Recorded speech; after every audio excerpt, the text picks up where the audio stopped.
बिस्मिल्लाहिर्रहमानिर्रहीम। अस्सलाम वालेकुम।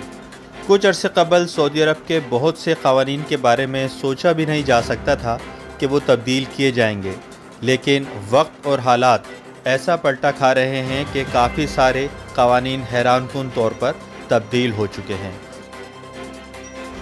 इन फ़ैसलों में से एक नया सामने आने वाला फ़ैसला किंग सलमान का गैर मुल्कियों को नेशनलिटी देने का फ़ैसला है। इस फैसले के साथ ही इस पर अमल दरामद शुरू हो गया।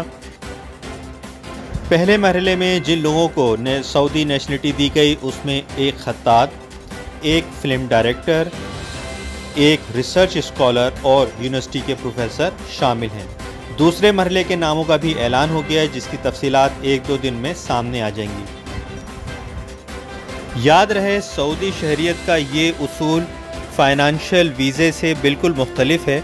अगर आप तिजारती वीज़ा हासिल करते थे तो उसमें आपको बहुत सी सहूलियात तो मौजूद होती थी, लेकिन सऊदी शहरियत में आपको मुकम्मल तौर पे सऊदी हुकूक हासिल हो जाएंगे।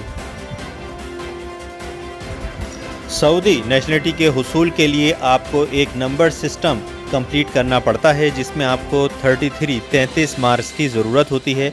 मुख्तलिफ़ खिदमात के नतीजे में आपको मुख्तलिफ़ नुकात, मुख्तलिफ़ पॉइंट्स मिलते हैं, और जैसे आपके 33 नुकात कंप्लीट हो जाएं तो आप सऊदी नेशनलिटी के लिए अप्लाई कर सकते हैं।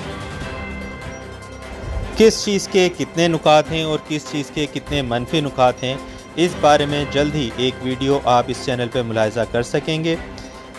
सऊदी अरब के ताज़ा तरीन क़वानीन और सारी दुनिया की ख़बरों से बाखबर रहने के लिए हमारा चैनल लाइक और सब्सक्राइब करना ना भूलिए,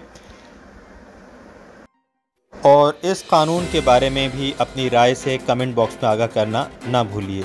शुक्रिया। अस्सलामु अलैकुम वरहमतुल्लाह।